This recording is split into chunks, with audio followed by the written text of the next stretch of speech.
دیکھو یوسف علیہ السلاۃ والسلام کو بادشاہ کی خوبصورت جو عزیز مصر تھا اس کی انتہائی خوبصورت بیوی نے کمرے میں بند کیا اور اپنی طرف زنا کی دعوت دی. آج کا کوئی لبرل ہوتا ہے نا, کہتے ہیں ایکچولی ایک آدمی مسافر ہے, ایکچولی رشتہ ملنے کا بھی چانس نہیں ہے. ایک صاحب نے مجھے کہا کہ میں ہاتھ سے اپنی خواہش پوری کرتا ہوں, ایکچولی میں کیا کروں, میری شادی نہیں ہو رہی. مفتی صاحب یہ ٹوپی ڈرامے جو آج کل ڈاکٹر نے بھی باز لگا دی اس کام پہ لوگوں کو. میں نے کہا میرے بھائی قرآن مجید میں اللہ کا حکم ہے الا علی ازواجہم, مرد اپنی خواہش بیوی کے علاوہ کسی اور راستے سے پوری نہیں کر سکتا. اچھا مسئلہ حیا کے خلاف ہے لیکن بتانا ضروری ہے. زوجہ سے کے ہاتھ کے ذریعے انسان ڈسچارج ہو سکتا ہے, حیا کے خلاف مسئلہ ہے لیکن یہ بہت پوچھتے ہیں لوگ, کچھ مسائل بولتے ہوئے مجھے خود ایک دماغ پہ بوجھ ہوتا ہے.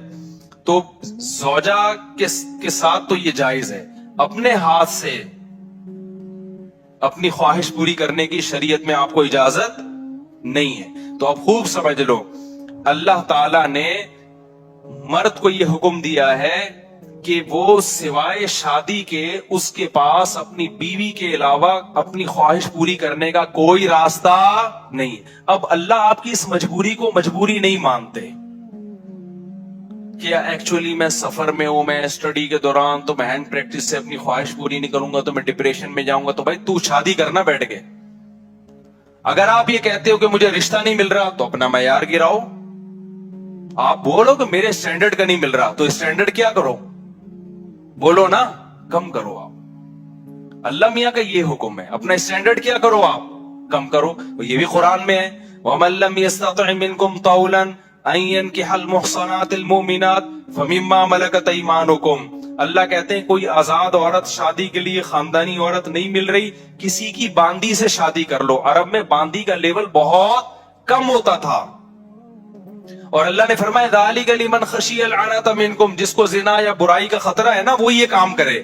تو کیا مطلب اللہ کیا حکم دے رہے ہیں, اپنا اسٹینڈرڈ کیا کرو, بولو نا گرا دو. اور یہ اللہ نے مرد میں خواہش نفس مسلط اس لیے کی ہے کہ نہ چاہتے ہوئے بھی شادی کرے. یہ اس لیے نہیں کی ہے کہ ہاتھ سے فارغ ہو کر اپنے آپ کو ٹھنڈا کر لے اور شادی 10 سال کے لیے مؤخر کر لے. یہ تو مسلط کی گئی ہے کیونکہ شادی کو اسلام نے آپ پہ نہیں چھوڑا, فطرت نے آپ پہ نہیں چھوڑا.